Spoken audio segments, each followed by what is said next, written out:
You're a normal janitor and the year is 1972. And then things happen. The Silent Age is a point-and-click adventure game that I really love. The atmosphere of this game simply lives in my mind rent-free, and the story seems like nothing much at first, but then it just... wow.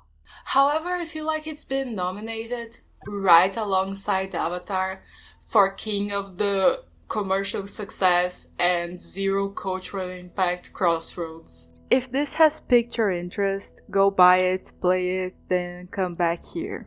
For everyone else, let's get right into the Silent Age.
Now, the game does actually have voice acting, but I love that opening cutscene with just the soundtrack. Just like the graphics, it's simple yet effective. This guy's life sucks. By the way, the graphics. They have this minimalist charm that isn't too minimalist. I mean, we live in a minimalist hellscape when it comes to graphic design right now. But this has enough detail that it looks sleek and wow, this game is from 2015. It has aged exceptionally well. And you know, it does not activate that part of your brain that goes, danger, danger, corporate cash grab ahead. Anyways, on to the story. Our name is Joe, and we find a note in front of our office. The boss wants to talk to us, so we have to head upstairs as soon as possible. Checking our office out, we can see that Joe is a really happy-go-lucky guy, despite his life sucking. I mean, the company decided to store these suspicious barrels here and they barely smell at all. They even gave us an award. Anyways, grab this green glove and up to talk to the boss.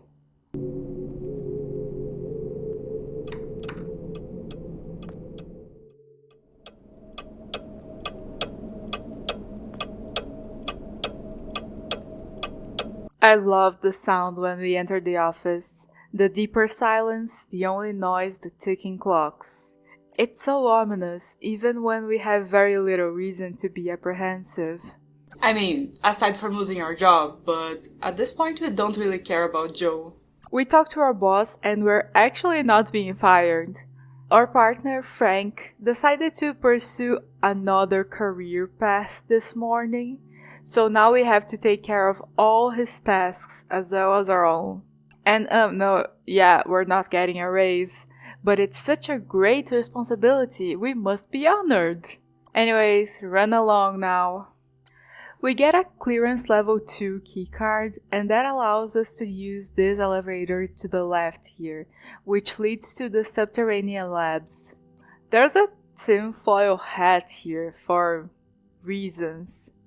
And the elevator trapdoor is open above. I also love how ominous this is.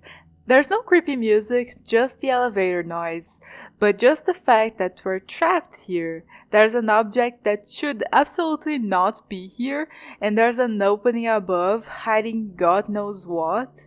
Again, the Silent Age does so much with so little. Anyways, we get to the labs and we can see a trail of blood on the floor. We use the rubber glove we got earlier to mess with the number pad here and continue our way. And here there's a huge pool of it. Oh no, we can't handle this on our own. We need backup. We grab this handkerchief from the lab coat and dip it on the blood to prove that things are serious down here. And then up again to the boss's secretary, Gloria. Miss Goulet? Mm-hmm. Something's bad. The downstairs handkerchief has basement all over the blood. No, I mean... Good heavens, Sugar. That rag's got blood all over. Have you hurt yourself again? No, it's... We keep telling you boys to follow company safety policy. I send out memos almost every week. I honestly don't know why I bother sometimes. You may look like capable grown men in those boiler suits, but you're really just big boys, ain't you? But I'm not the one who... No need to explain. Let me just take care of that for you. Now, let's see what Gloria has for you here. Ooh, nice clean Band-Aid. Just go wash up and put that on. You'll be as good as new. But... Now run along, you little scamp. Yeah, someone here has to work on his confidence skills. But, well, we got a Band-Aid now. Back down in the labs, we can use it to hold this button while we push the other, which allows us to open the door. In here, we find...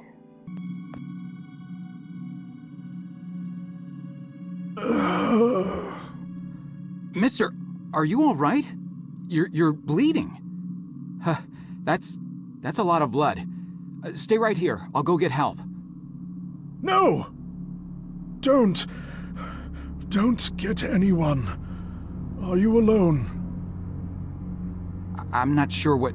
I asked you a question. Are you alone?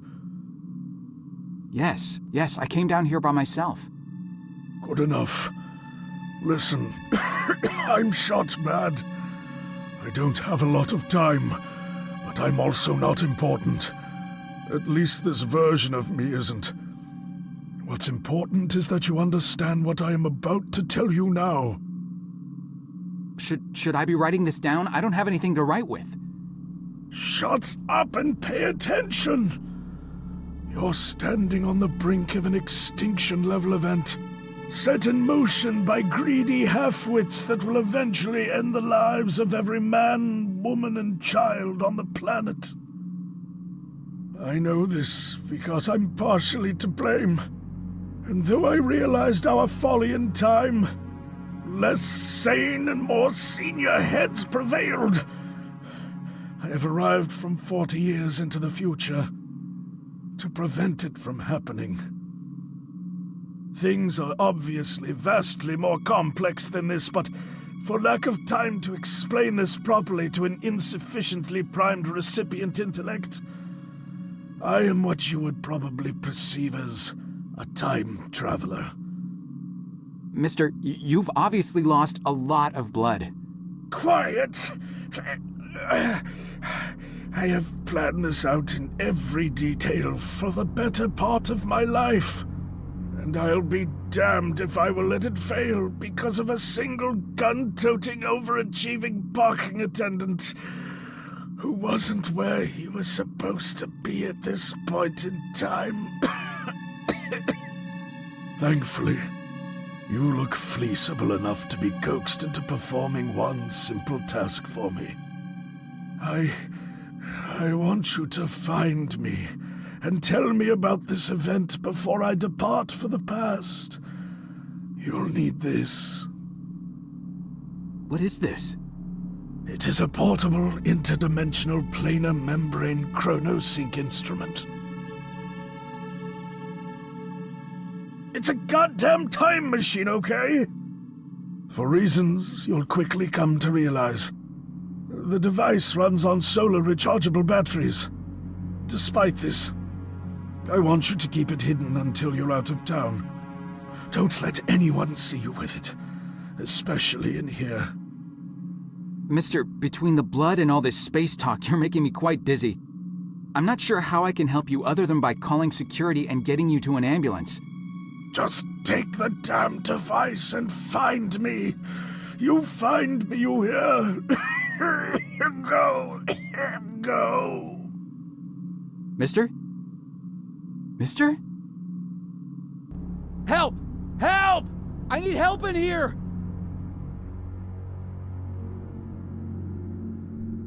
Stay right there, sir. Listen, you gotta help me. There's a guy in there. There's a lot of blood. He needs help. I said, stay right there.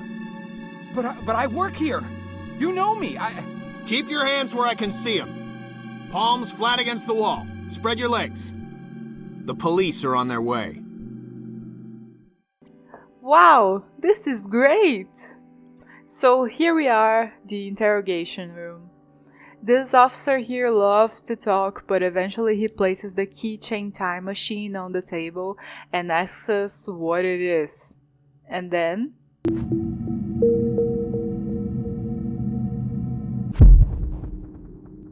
I think the time travel effect is great. It's not too subtle as to make us feel like the funny green button doesn't do anything. This is really important because throughout the game you sometimes have to keep switching between present and future in quick succession to walk in and out of rooms, and it would have been inconvenient if we went through fireworks every single time. Anyways, back to the station, everything is eerily quiet and nature is reclaiming its land. Going upstairs, we see this guy and grab a hammer from the floor to the right. What exactly happened here? A zombie apocalypse? From the guy, we can grab a key which opens the evidence room on the ground floor. Here, we can see a katana locked away and the skeleton of one of the officers who was interrogating us mere moments ago. From him, we get an ID. Joe comments that he watches Dragnet, which is an old police radio and TV series. Wonder when the next reboot's gonna be. Anyways, even if we don't watch Dragnet, this game was thought of as a mobile game first and then was ported to PC. So there aren't a lot of overlapping items and the puzzles aren't really that complicated at all. We can use the ID to open this door. Somehow. In here, we can get a sticky note with a code and some oil. There are also some mugshots from what seems to be a serial killer investigation. This already starts coloring in the blanks of this future we're in. Whatever happened, it was probably something quick that didn't give the police any reaction time. Otherwise, I think they'd have bigger fish to fry. Moving on, we use the oil with the evidence lock, but we're still missing something here. No, we can't just smash the lock with the hammer. I tried. On the second floor, we can see that the rope holding that guy up is attached to the door handle here. And there's this picture of Abraham Lincoln, which hides a safe. We use the code and... damn, a paperclip. Who hides a paperclip in a safe? Then again, why does the police need a safe? A secret safe? They're the police. Maybe when they're transporting like secret files or something, but I don't know. Anyways, paperclip. We can now open that evidence room lock and get a katana. We use it to cut the rope, which we can take, and then enter the newly opened room. It's a trashed office. Oh look, there's a tree outside. We use the hammer to smash the window and the rope to climb down. And just like that, we're a step closer to freedom. Well, we're in a courtyard, so yeah, definitely closer. Something made much more apparent when we step outside is the birds. There aren't any. The Silent Age steps up to its name, and the silence feels ominous. Like, this is not some happy nature is healing apocalypse. Something is very, very wrong here. Well, here there's the remains of a bike and some poison ivy, and to the right there's a ray of sunlight shining through. That recharges our time machine, so we jump to the past to see what possibilities it holds for us. In the motorcycle's bag, we find a screwdriver which we use to open this door to the left. Outside, we grab this umbrella and in the future grab this tool for smashing people's skulls. Wait, what's it called? Nightstick? Okay. And then go back to the courtyard.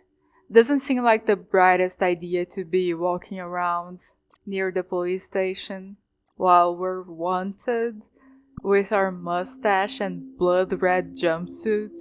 Yeah, we could walk during the future and then switch back to the past when we reach the hospital, but shh. This is Liv, played through the game 4 times over and is trying to find interesting things to say talking, not a humble gamer on their first playthrough talking. Back to the past, we try to stick the umbrella on the poison ivy's dirt. Maybe we can kill it just like we killed every single houseplant we've ever owned? But no, the umbrella is full of holes. Then I guess it's for pulling this ladder down. By the way, all my umbrellas ever were rendered useless because the little metal bits broke. Is having an umbrella full of holes like a normal occurrence? Anyways. We climb up the ladder and turns out that this is a hotel. I always thought it was funny because this looks like one of those aggressively cheap hotels where shady shit goes down, but the fire escape leads directly into the police station. So yeah, I guess the literal only thing this place offers is a cheap roof over your head and nothing else. Honestly love the concept, yahoo! But yeah, the doors are locked, so we climb up to the roof. I love the skyline here. I don't know how to compliment it without going on and on, so like, it's red, sick, let's just move on. We can grab this rug here and jump into the future, there's a hole we can jump into. In this room, we can peel the wallpaper and see that there's a door to the other room. But the door handle is unfortunately missing. And we can't climb back out. Back to the past. Again with these randomly ominous happenings. This isn't a horror game per se, but like... I guess my mind is just blown by the dev's ability to make us feel like there's something very, very wrong here. Anyways, opening the window, we can see that there's some toxic something here, which we take. Then in the future, we try beating the door down with the stick, but turns out that there was a key in the lamp in the past. Yay. So here's the issue. The poison ivy. Poison it with the toxic concoction we found while it was still small, so now we don't have the issue in the future anymore. And the handle falls off as soon as we try to open the newly unobstructed door. Fear not, we can still try one last thing, attaching it to the other door. Ta-da! There's nothing to be done in the future, so we jump back to the past. Well, while we're here with the TV, let's see if the police started a manhunt for us already. Denies any serious threats. The incidents we've been reporting all morning are completely natural and unrelated. Next an important meeting. Seems like it's all false alarm. Flu pandemic, rising gas prices, war. Seems like we're in the clear. Looking out the window, we see that it leads straight to an alley that connects to the hospital. So we break it with a nightstick and use the rug so we don't hurt ourselves. Oh wow, the window quite literally leads to an alley. I don't know if this was stupid or not, but I was under the impression that the US was mostly flat.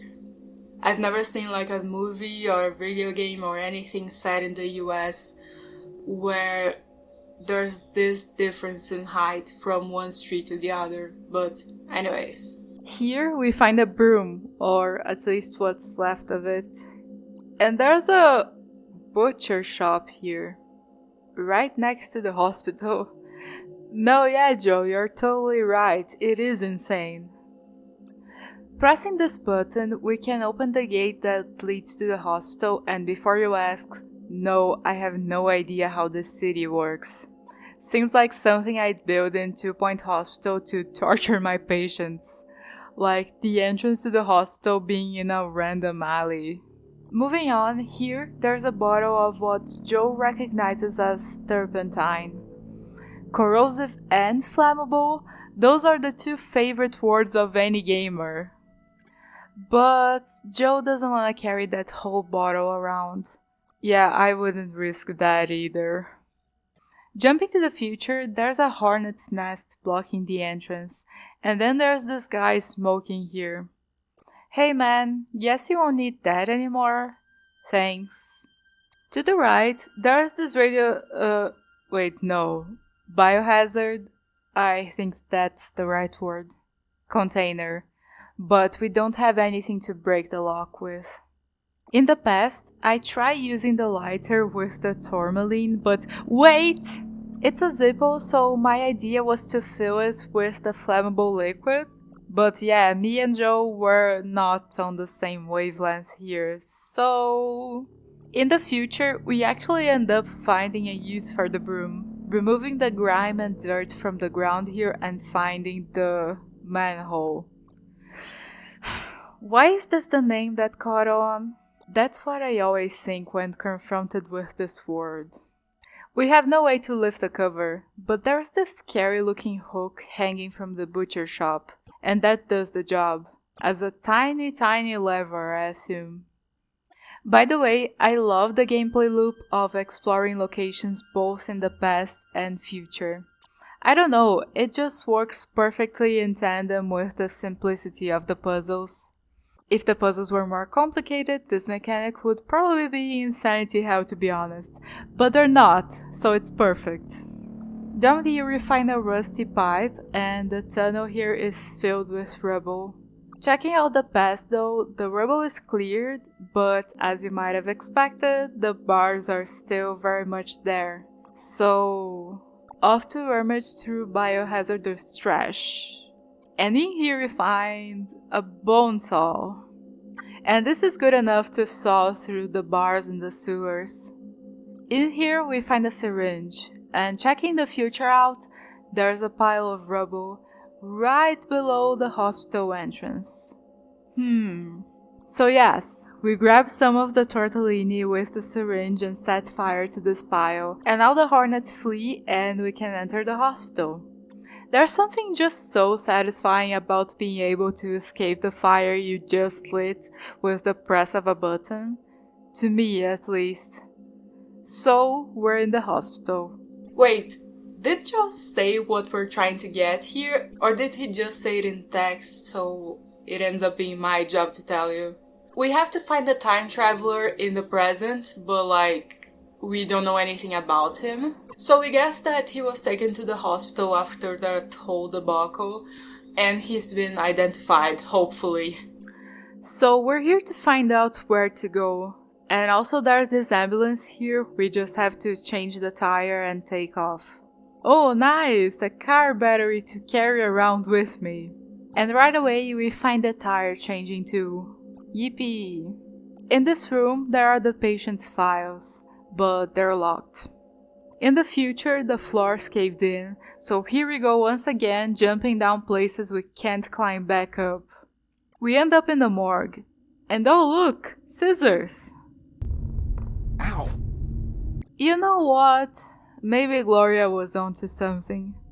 I swear, half the time we pick something potentially dangerous up, Joe goes, ouch! He's a really nice guy and intelligent in other ways, so I'm not mad at him. But, damn, be careful. Outside here, we can turn this thing on with the car battery, and oh look, key!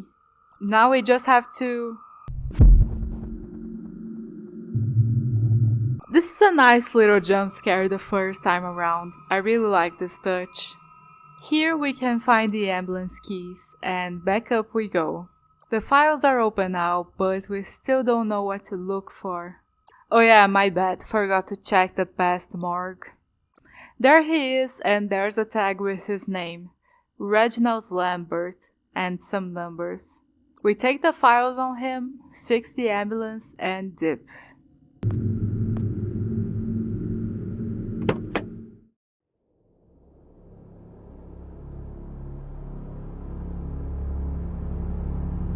Here, out on the road, everything seems so normal. Same moon, same night sky. After an hour of driving, it's easy to forget all about that dead world back there.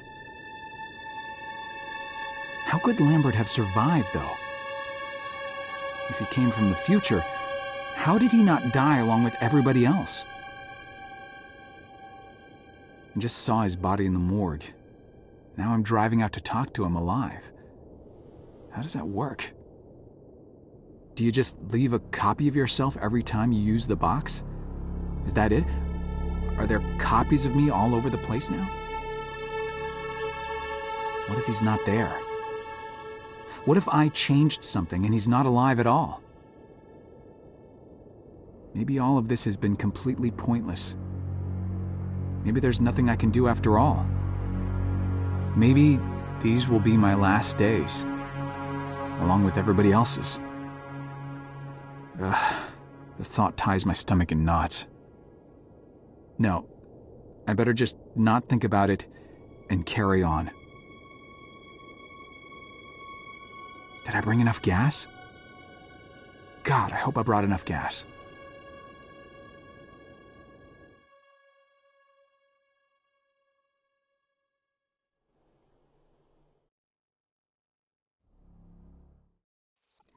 So here we are, and apparently there are crocodiles here.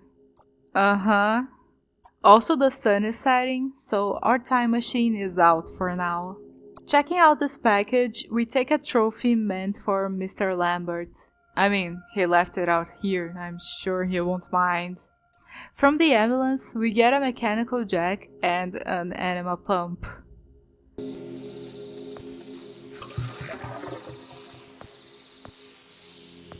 Oh, no, I don't wanna think about that.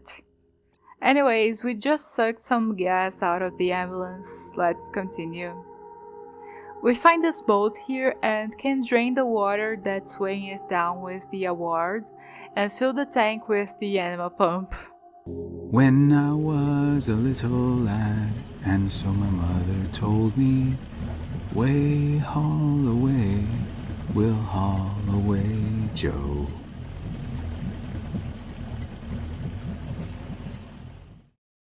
You know, these trees and the sky here, it reminds me a bit of Night in the Woods.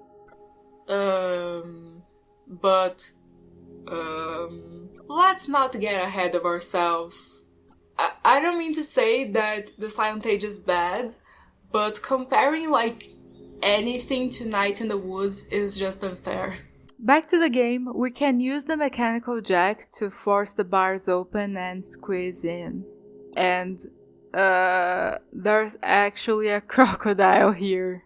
Well, we can take these shears and cut through the chain link fence to try and find something useful. Over here, there's a trailer where we find Reginald's moonshine production. Further to the right, there's a fish, and cables going into the water, and tongues.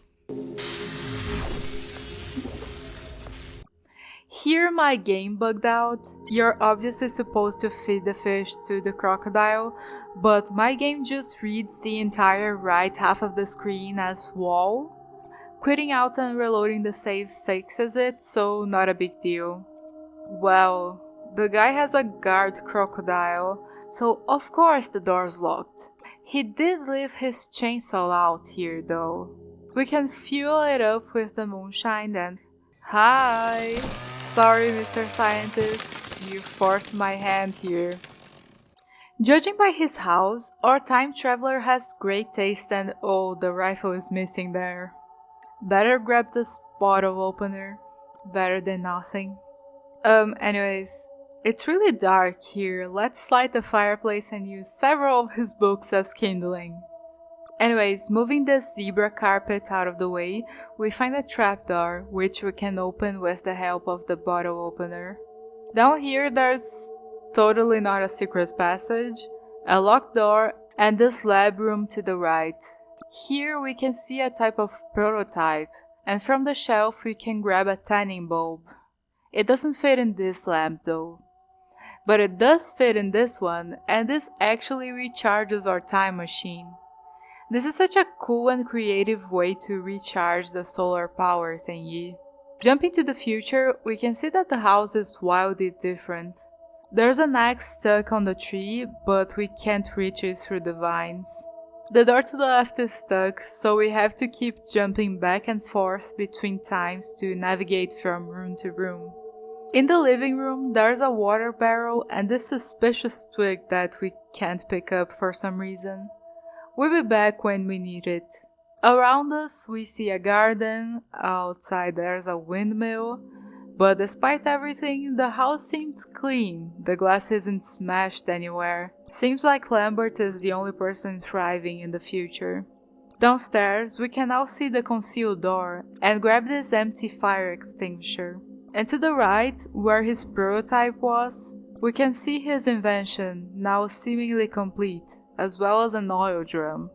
Well, why not fill the fire extinguisher with oil to set the vines on fire?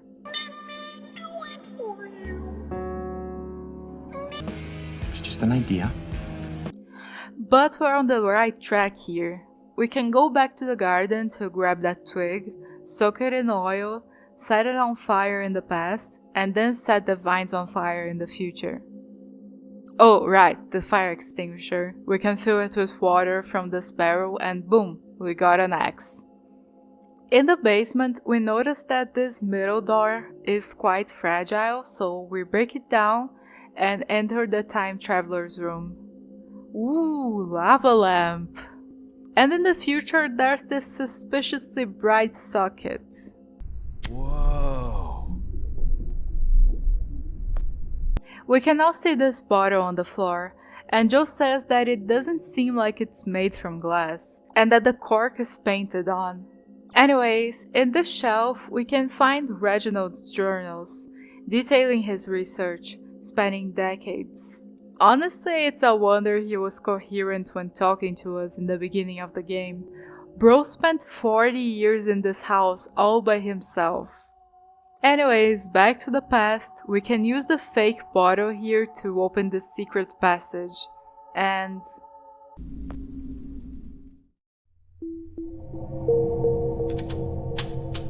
Stop right there!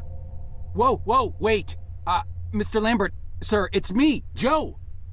I don't know you. What are you doing in my house? You sent me here, remember? I've done no such thing. For an intruder, you're not very bright, you know that? For all the commotion you caused getting in here, you might as well have brought a bulldozer. Now, you have exactly 5 seconds to explain what you're doing here, or so help me God, I'm pulling this trigger and sending you on your way. 5. I was sent here. 4. By you! 3. You told me to find you, to warn you about the end of the world. 2. You were old, with white hair, and you got shot. Oh, God, please don't shoot me, Mr. Lambert. This, you gave me this. It's an chrono. It's a time machine. I gave you that? Yes! I've never seen anything like it. But on the back, that's my family signet. I made this? It's simply magnificent. I gave this to you? Why? Who are you? Name's Joe, sir. I'm just a janitor at the Archon building. I found you in a room with a big, round door in the basement labs this morning, and you were dying. You said you'd come from 40 years in the future to stop the end of the world. I guess I was the only one around, so you gave me this and told me to find you and tell you all this, and I've been there. The future, I mean. A bunch of times. And you were right, Mr. Lambert. Everyone's gone. My God, so it did come to pass. They really did it, those greedy goddamn bastards. I told them this would happen. Wait, I was dying? How? You said you'd been shot. I had to actually find you at the morgue to get this address. Shot? By whom? No, wait. Don't say anything else. You succeeded in finding me, which means anything you tell me from this point on could alter the course of action that brought you to my doorstep. The less I know, the better. So, you've seen the future. What did you see? It's like a bad dream, sir. Everyone's gone. Buildings are coming apart. It's all just quiet. What happened, Mr. Lambert? It is Dr. Lambert. And considering all the effort you just went through to find me, not to mention bearing witness to the horrific outcome of the biggest breakthrough in the history of science, I suppose I owe you some kind of explanation.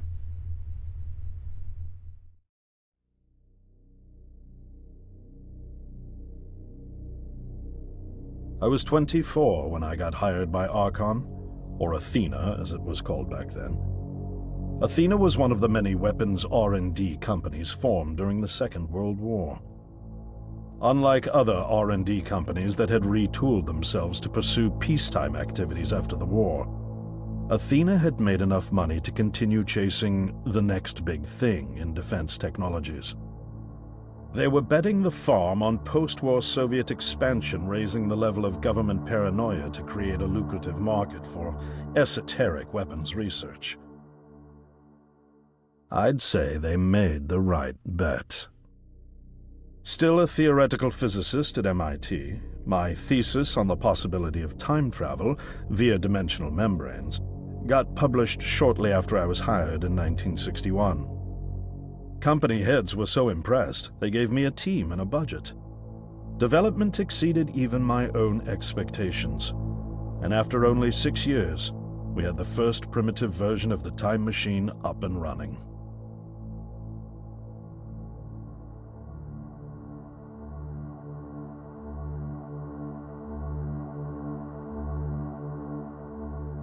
Our first successful trials involved sending simple objects into the future with a timed return. But with Archon running out of money, that was all the company bigwigs needed to secure a big fat contract with the Department of Defense. Apparently, we had sold them on the idea that the technology could be used to go back in time and strangle communism in its cradle. The reality, of course, was that it couldn't. Due to the laws of causality, you can't travel back in time beyond the point where time travel was invented. And sooner or later, we had to explain that to our benefactors. When they started pushing for progress reports, Archon management had to come clean, but instead chose to ease government concerns by claiming the technology could be used to bring back advanced weapons from the future. But this, too, was a lie.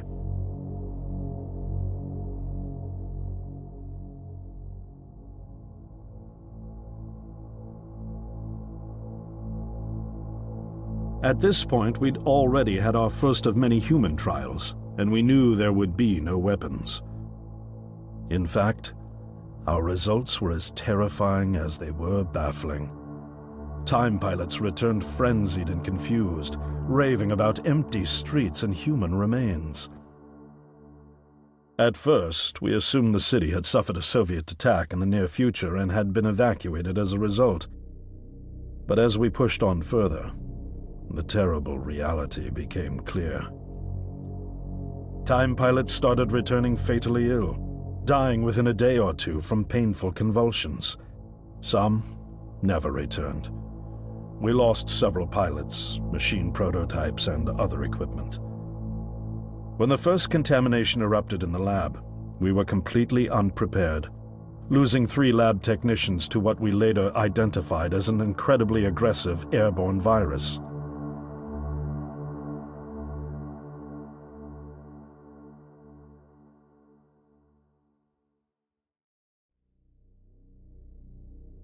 Although we weren't equipped to handle biohazards of this magnitude, management insisted we contain and study it.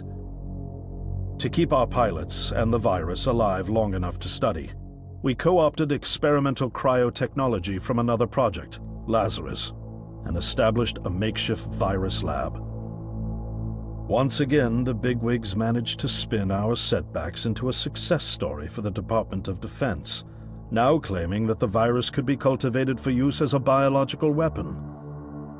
The team threatened to resign, but outrage was swiftly quenched by promises of massive salary increases and stock options.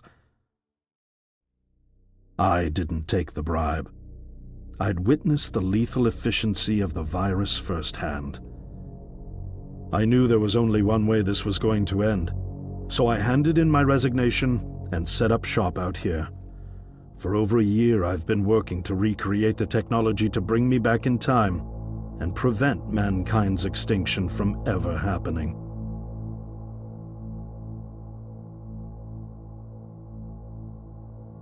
And now you're here, the harbinger of doom at my doorstep, wearing a boiler suit. Who could have imagined that Judgment Day would begin like any other Monday in May? In any case, unfathomable as it may be that you were able to bring this information to me, knowing is only half the battle. Preventing the outbreak will require more than just your tenacity. Me? Wait, what? Yes, I'm afraid I must rely on you one more time. You must go back to Archon and prevent the outbreak. No, that's, I mean, I'm really honored and everything, but... Believe me, you're the last person in the world I want to entrust with this, and I mean that quite literally. But by this time tomorrow, the entire city will have succumbed to chaos, panic, and death. You're here now, and you're all I've got. Wait, but what about you? Can't you fix this, Doc? Don't you have a plan? I can't go myself, because that would break the law of causality. The only reason you are here to warn me now is because I was there to send you. And the only reason I was there to send you is because I was able to bring my work to fruition here. But... We've no time to waste. It's the only way. You told me you found me this morning, correct? Yes, but...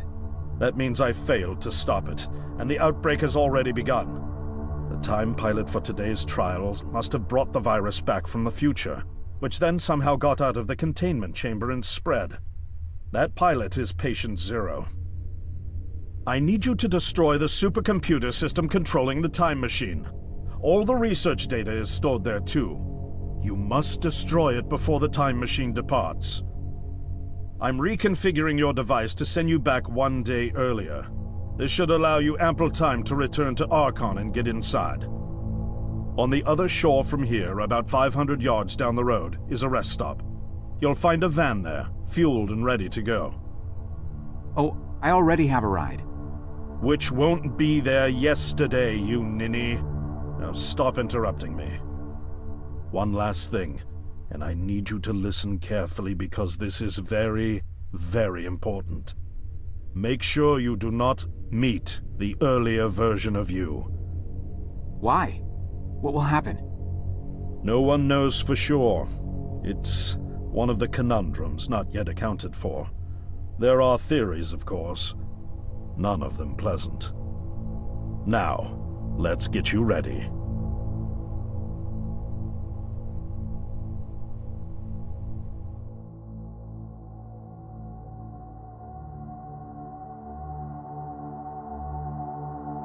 How did I get myself into this? I nearly got killed trying to reach Dr. Lambert thinking he had a plan. And it turns out it's me. I'm the plan. At least I don't have to walk back. This van's not as cool as the ambulance, but it has its charm. And it sure was nice of him to pack me lunch. wish he'd pack me a can opener for the beans, though. And some gas for the Bunsen burner. But I'm sure I'll think of something.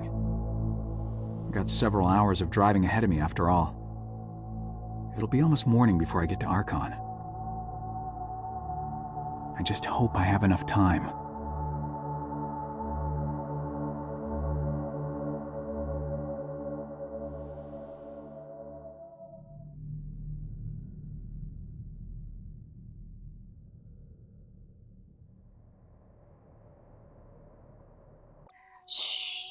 Stop wondering about how exactly Dr. Lambert managed to set the time machine to take Joe to the previous day once, but continue to keep the far future as the other destination. It's a time travel story. It's bound to get confusing. I guess it has two set destinations and then he would keep being sent back to the same moment in time. Then maybe it works like there's a starting point, and then there's a certain amount of time that's set to pass, and then the end point. And Dr. Lambert altered the start point, or he altered that in between times to push the start point back. Anyways, now on to the task at hand, save the world. Ooh, I absolutely love the shade of blue. There are some parking meters here, and Joe mentions that Frank knew how to steal from them. Who? Frank, you remember him, right? Our janitor friend who was fired this morning. Further to the left, there is a nightclub, which is like basically a pimple on the face of a huge corporate building. There's something extremely liminal spacey about the architecture in the Silent Age, but I'll talk more about that in the end. In here, we grab a quarter from the table and meet Cedric, a very groovy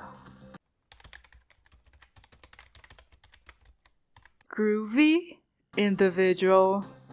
Peace, love, and granola? Okay, computer, show me 70s movies that don't involve SA. Computer, can you hear me? I need to hear more of these slangs. Anyways. Cedric talks big, but your place is empty, my guy. Also, a beer costs $1. $1? Jeez. You sure weren't kidding about this being a high-class joint. Well, let's see what the future holds. Oh!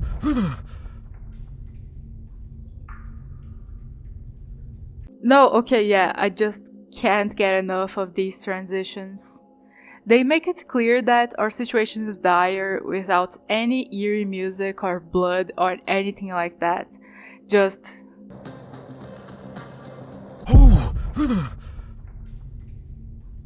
silence. Moving on, we can grab the cable here, and outside we grab another quarter from the broken parking meter. I absolutely love this color palette, by the way. There's a hole on the ground here, so we use the cable to climb down. Oh, this time around, we can actually get out of the hole we jumped into. Yippee! We can then grab another quarter from this hat on the ground, and Joe says that he'll never get used to seeing skeletons around. Which I think is really sweet and says a lot about his character. Like, man was in Vietnam, and still, this future, these bodies, it all disturbs him. We jump back to the past and take a look around. There's a phone to the right, where we can grab the last quarter. Yay, now we can buy some overpriced beer. There's a cable going into the train, and inside we can see that on the corner, but the worker here won't let us pass. Come on, man, we have the same outfit. I work here. Well, let's go grab that beer. I've changed my mind. For the money, give me the fanciest drink you've got. A challenge, huh? Alright, I'll bite. Prepare to be dazzled. One rainbow frosted hot lava slushy deluxe with a twist coming right up. Oh? Oh, okay, I guess we just stole the disco ball. Also, Joe absolutely loves his fancy drink. Money well spent. Sweet mercy. It's like riding sidecar with a unicorn down a mountain of cashmere sweaters. Okay, so what on God's green earth can we do with a disco ball? Maybe we can, like, smash this guy's power supply? No. Use the mirror shards to cut the cable? Also no. And here I get lost. But I only got lost because I forgot rule number 1 of the Silent Age. If you're lost, you probably forgot to check a location in both the past and the future.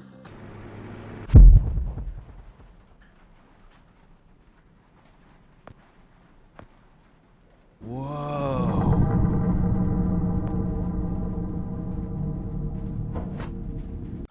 Now armed with a screwdriver, we can remove this vent cover here and enter. But Joe doesn't want to go any further because the nasty water reaches above his hips. Hey Joe, sorry to break it to you, but we're already balls deep in the sewer water. Yeah, sorry, I know it's quite a shock. But, well, at least we can turn this valve. And it did nothing? Oh, okay, it drained the water from the nightclub, and now we got a gun.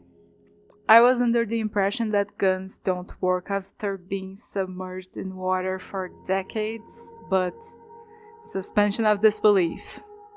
Now we can enter the vent, jump to the past, and then shoot the fan's control panel here.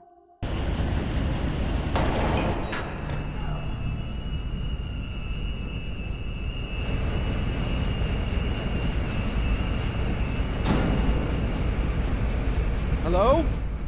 Is anyone in here? Oh no! We shot Dr. Bernard. Wait, that's not his name, right? Oh, Reginald. I literally had to write it down because I kept forgetting. We tried to follow him, but he locked the door behind him. Probably a good call there. There's a rifle here for some reason, and we get some wire cutters from this toolbox. Since we're already here, we jump to the future and this vent here opens. This leads us to the elevator shaft, and what luck, we're standing on the elevator roof. But the trapdoor is screwed with bolts. Hold please.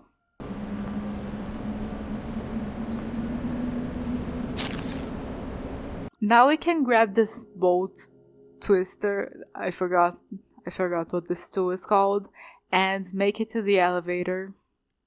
So here we are, and there's notably no tinfoil hat on the floor, nor in our pockets.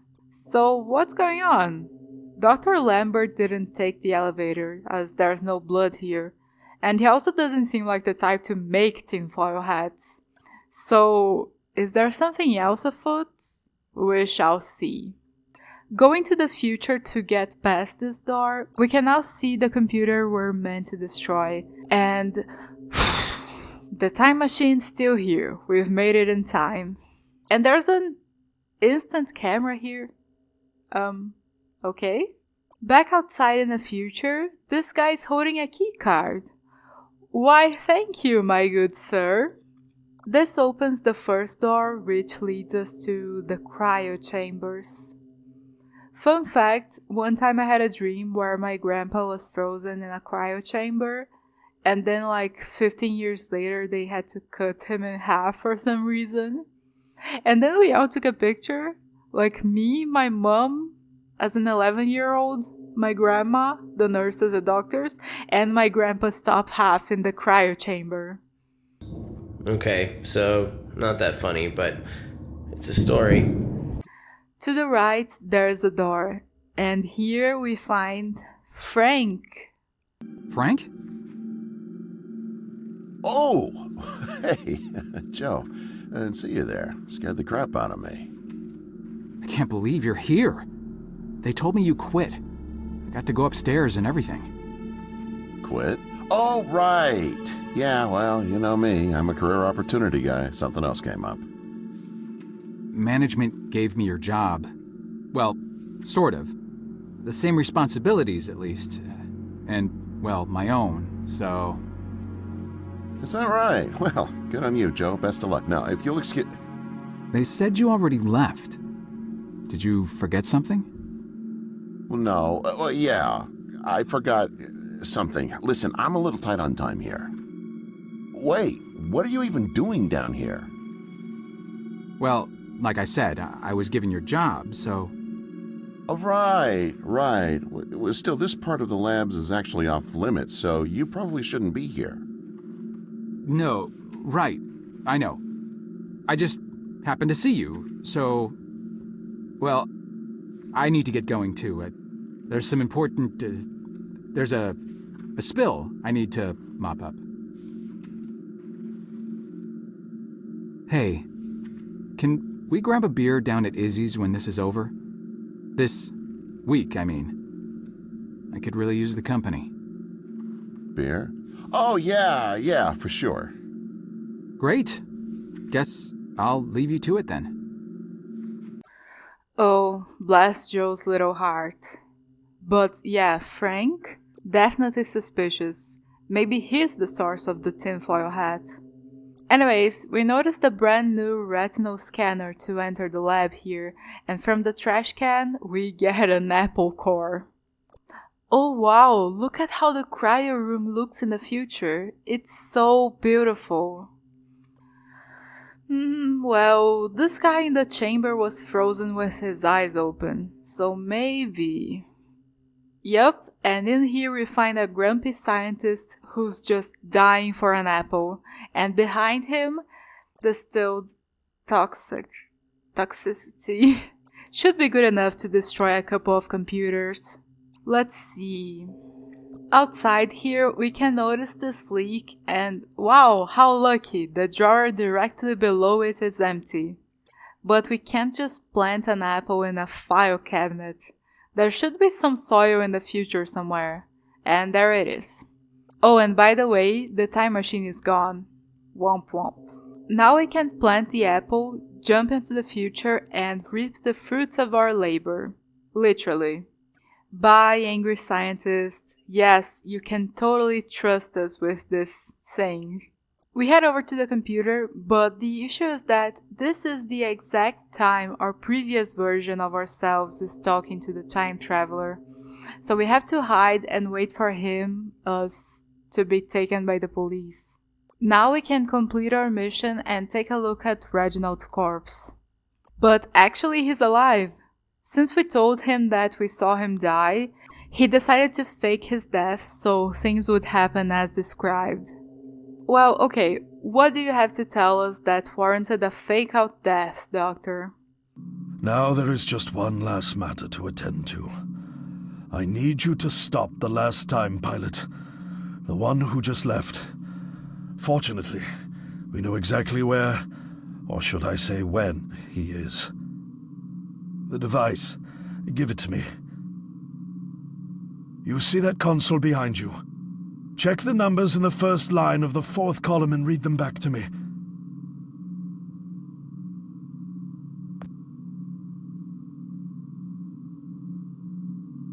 $429-496-7295. Are you sure that's correct? I'm sure. Dear God. I have configured the device to return you to the same destination. Here, take the device. Go end this. One last thing. You can never... Dr. Lambert? Are you... Dr. Lambert? Sir?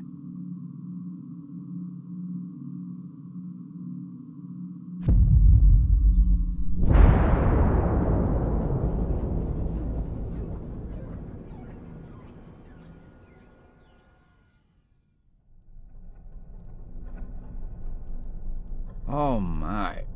What happened? So here we are, and our time machine broke. Marvelous. Outside, there's a generator kinda submerged in water, and we don't hesitate before trying to turn it on. But there's no power. Is that how you say that the generator isn't turning on? Like, girl, it's your job to make the power. Also, again, I love the shade of blue. Leaving this room, there's a full-grown palm tree out here. What year is it? How much time has passed? Continuing to the left, no yeah, nature is in full swing over here. The building completely gone. We find the shovel and to the left there's the entrance to a cavern, light coming from it, but it's blocked off by roots. Note the sun panel also. The shovel allows us to free up the cryopath, and... Okay, yeah, there's a guy here, but let's ignore him for a second and focus on the eye store. This is obviously very small in the great scheme of things, but since the game has shown itself very capable of signaling important items without them looking like a prima donna on stage with all lights on her, this random block of concrete looks really jarring. Maybe if it were darker it would look better, or if it wasn't set this way, like someone just put it there, I don't know. Anyways, the emergency kit only has some cloths, and this guy is actually dead. We can wet the rag and use it to clean the sun panel thing. And that allows us to carry on with the brilliant turn the water generator on idea. Oh damn. Excuse me guy, you have a machete we need. Now we can use the eyesore to sharpen it and cut down those roots. Hey Frank, what's up? I don't understand. What are you doing here? Where are we? I'm not sure. I had no time. Pushed it as far as it'd go. But from what I've been reading, everything gets imprecise the farther you travel. Even your physical location can get messed up. Nobody's been this far.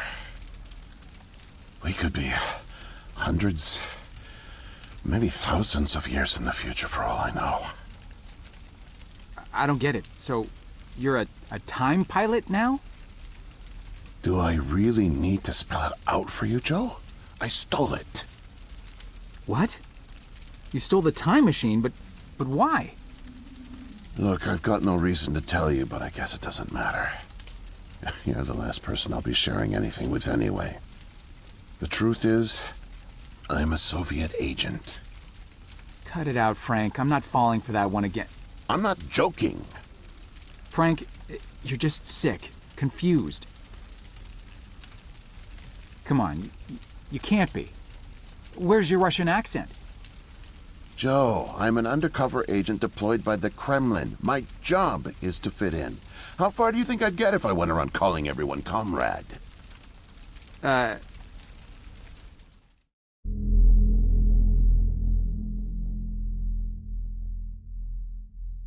real name is Yuri Barishev. I came to America in my early 20s. I went to school here, worked here, spent nearly 10 years building the foundation of an ordinary life. But the truth is that my life is far from ordinary. I am a spy. I was planted by the Soviet Foreign Intelligence Agency to gather intel on advanced U.S. military research programs, and I started getting my first missions in the mid-60s. At the time, I thought I had built a promising portfolio of leads, but as I started to pursue them, most of them turned out to be worthless. By 1968, I had run out of goodwill with my handlers at the Kremlin. I was a disgrace, and headed for extraction.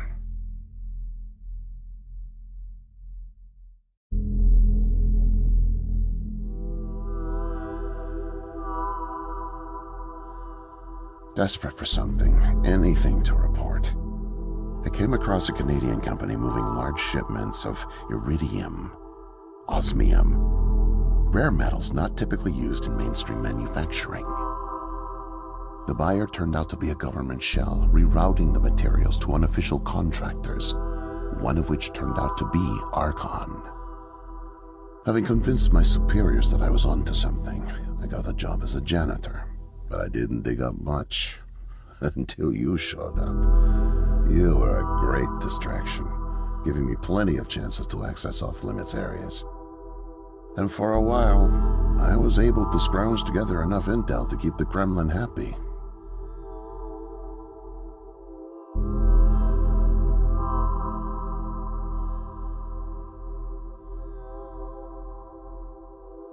My hunch was correct, but I didn't have the full picture. Not yet. The metals were being used to build something unusual, all right. But I just couldn't piece it together. What I found made no sense. Time travel, doomsday scenarios. It read like bad science fiction.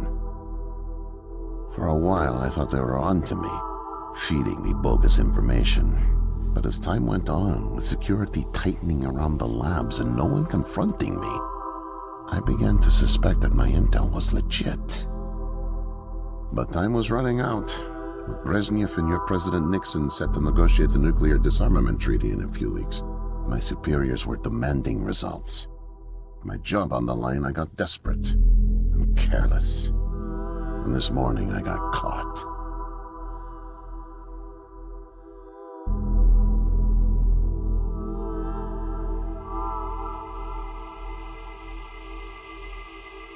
I was tailing an engineer into an off-limits lab when I bumped into Barney from security. Ironically, management chalked up my trespassing to cluelessness and settled for just firing me. Knowing I wouldn't get another chance, I stole a security badge and snuck back in. I just found the time machine operator's manual when you showed up out of nowhere and nearly screwed it all up. Then it clicked. Not only could I steal the technology, it was the perfect getaway, too. Using the manual, I set the destination as high as it would allow. I figured if I could just get far away, I'd have plenty of time to figure out how to get it back to the motherland. But, well, I guess you know the rest.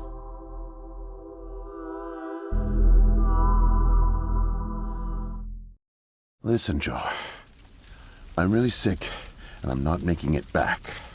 But you still can. The time machine has a timer, like a toaster.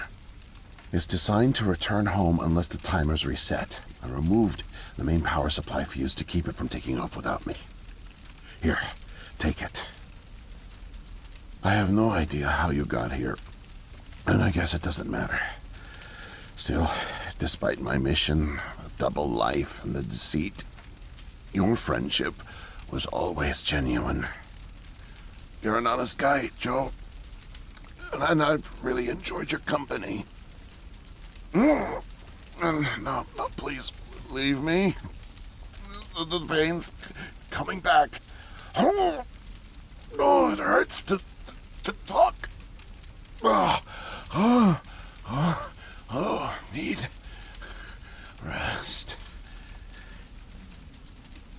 I actually really like this Frank twist and how it's handled throughout the game. We're presented with the promotion because Frank was obviously fired for some reason, but our boss sugarcoats it and we soon have way bigger fish to fry. Then it reminds us of him when we've almost forgotten all about him, and then boom, we find him in the labs. And now here we are. The Cold War theme is also very on brand for a 70s story. Anyways, back to the... Oh, Stone, Storm and Salt, are you serious? Unfortunately, we can't just choose to hang out here, so back to the past we go.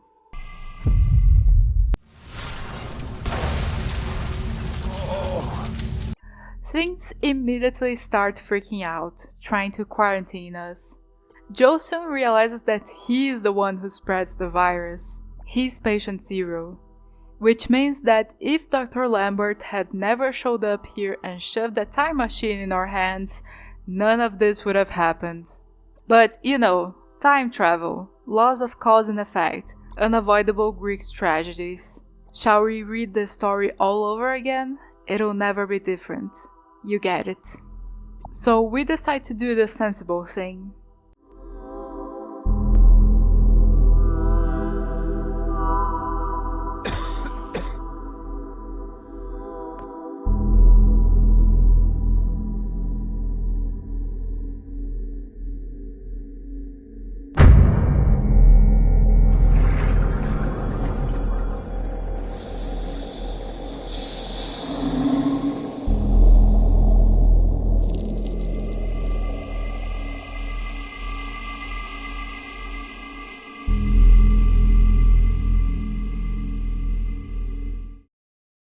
And then, in the blink of an eye, we're awake, our beard grown out.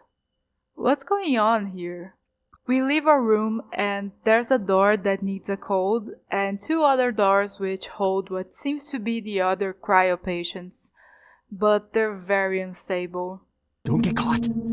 Save the kingdom, get the girl. Save the kingdom, get the girl. Save the kingdom, get the girl. Anyways, we can grab the remote here to turn the TV off, allowing us to get the crutches, which then allows us to grab these pens, and then this guy gives us the code to the door.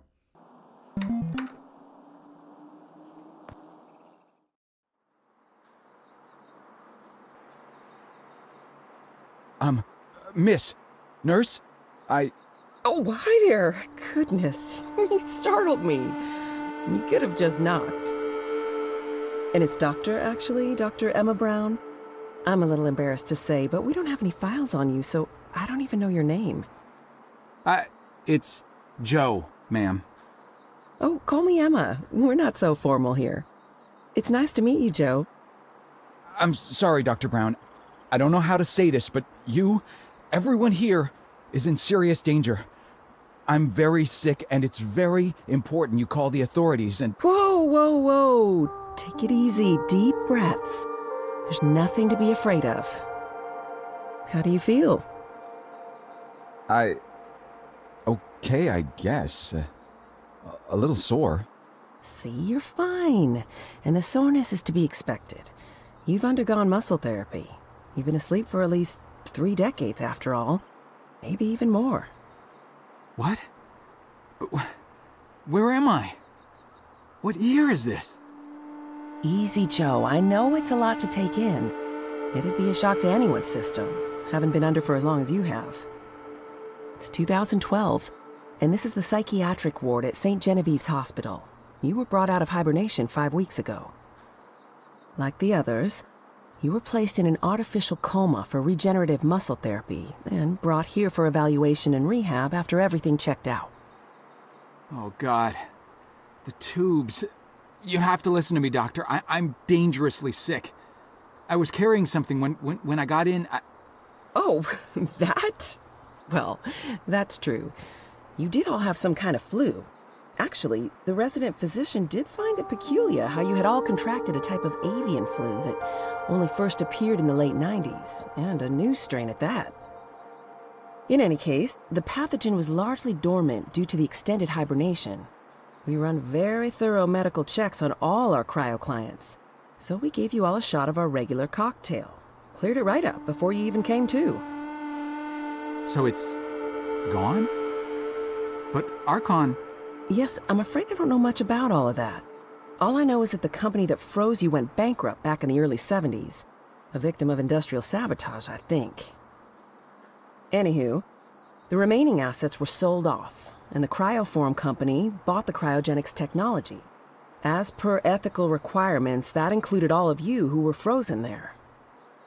We've been helping rehabilitate Cryoform's clients for the past 5 years or so. Mostly folks suffering from previously incurable terminal illnesses and heavy wallets.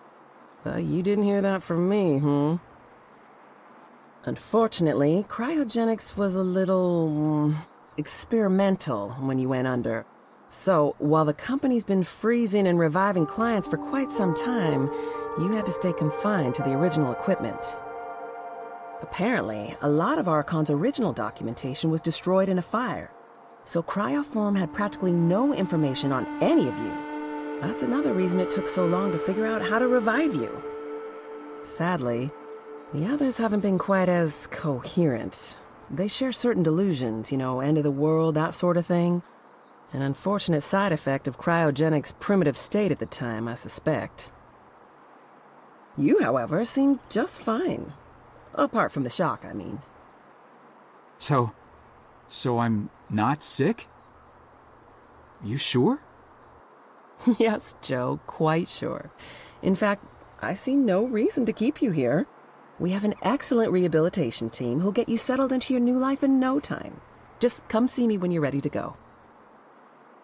So, are we all ready to go? I guess.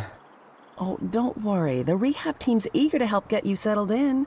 I know it may feel a little overwhelming now, but trust me, you'll love it in 2012. Endless opportunities. A whole new lease on life.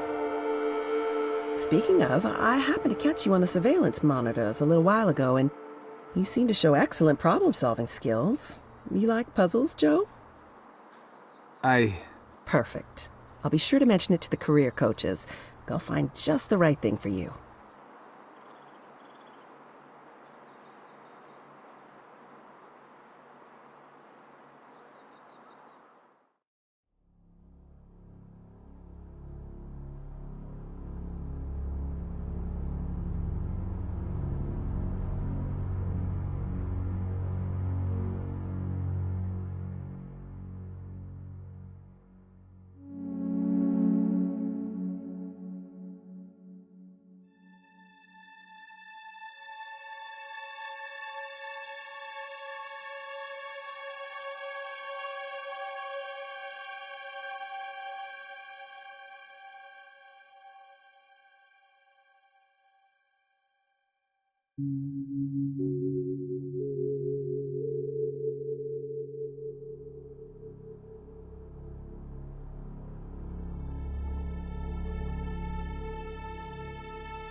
And that was the Silent Age. I won't go on more about the graphics and the atmosphere. You've already heard and seen plenty of that over the course of the last hour and a half, probably, however long this video is. Also, something that I've sprinkled throughout is that I really like Joe as a protagonist. Like, he could be more assertive, but he's very kind, sees and expects the best in people despite what life has shown him up until now. He's not an absolute genius with a doctorate, but he is smart, quick and resourceful. He's not Mr. Charisma, but he does have a personality. He likes watching Dragnet. He always wanted a katana. He likes drinking beer with his friends. And despite him being a very positive guy, he's not overly, inhumanly positive. Making a good point-and-click main character is more difficult than other genres, I'd say, because you have to find, over and over again, a very specific solution that the devs thought of. And if you think of a solution that the devs didn't, it all ends up being the dumb main character's fault in the end. So yeah, TLDR, Joe is a cool protagonist, and I can forgive his dumb moments because they're few and far between and he's only human. But the thing that I really do want to talk about is that ending. I mean, I already liked the beginning cutscene, but with the end paralleling it, it's so depressing, but in a beautiful way. And the more I think about it, the more it seems to me like it's more than just ooga booga life sucks. I think that the game is trying to say that capitalism sucks. Oh yeah, Frank approves this message. No, but really, for real now. Of course, at the forefront of the story is the time travel and the whole save the world ordeal. But the backdrop is that corporations suck and are exploitative. And that's why the beginning, and especially that ending, hit so hard. Like, Joe just got uprooted from his life, his culture, his generation, because he was trying to fix Archon's fuck-up. If Dr. Lambert was an extension of the corporation or just another guy who lost his entire life trying to right the wrongs can be debated, but anyways, it leads to the same outcome. Joe, as a thankless hero, working another dead-end job. Archon chewed him up and took everything from him, then spit him out like a watermelon seed. It being better in the present, it's all bullshit. It's all the same, if not worse, for the little guy. So rise up, comrades! Or something like that. This may also be my talent for BS that carried me all the way through high school, making its grand return. one of the two, but I do think I'm onto something here. And like a post-it in the insane theory board, there's the lack of birds. The future doesn't feel freeing either. It's stifling. The aggressive silence, another form of oppression. And I think this effect is thanks, in large, to the lack of birds chirping, something that's usually a staple in nature is reclaiming the earth type of post-apocalypse. Birds are the animals we most commonly associate with freedom, so the mysterious disease ending up being an avian flu was a genius stroke on House on Fire's part. Of course, if humans dropped like flies to it, it's safe to assume that the birds wouldn't stand a chance. Actually, we don't see any animals in the future. Not even the crocodile. Of course, the flora is thriving, but their type of life is so different from our own.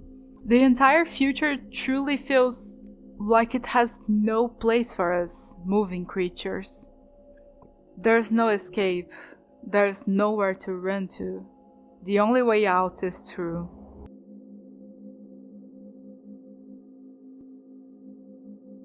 Then slap another post-it there because we gotta talk about the architecture. All the locations in this game, past and future, indoors and outdoors alike, are claustrophobic to varying degrees of intensity. Once again, there's no escape. Now, this is no Kowloon-walled city, covered in grime and dirt, an obvious health hazard that's bound to be demolished sooner or later. This is 1972. It's civilized America. It's a first world country. There's no escape. There will be no solution for Joe's problems, not in this world. Also, yeah, no idea about the tinfoil hat and the camera. The Silent Age is so polished that I have a hard time believing that they're leftovers from original plans, but I truly don't know what else it could be. Like, was there an early idea for a tinfoil hat puzzle? Was there a more logical place to find the camera before, but then they were like, screw it, just leave it on the floor there? I truly don't know. And, oh, the devs? No, they haven't made any more games. I mean, they've made these types of games, but from what I can see in their website, they mostly work with other companies, I'm guessing polishing and, actually making mobile apps, which they are very good at making a polished product. So I understand. I understand why they're doing that and not making more games, but I would love to see another game by House on Fire someday. Thank you so much for watching. Like, comment, subscribe, blah blah blah blah blah, and I'll make more videos if an anvil doesn't fall on my head. Bye!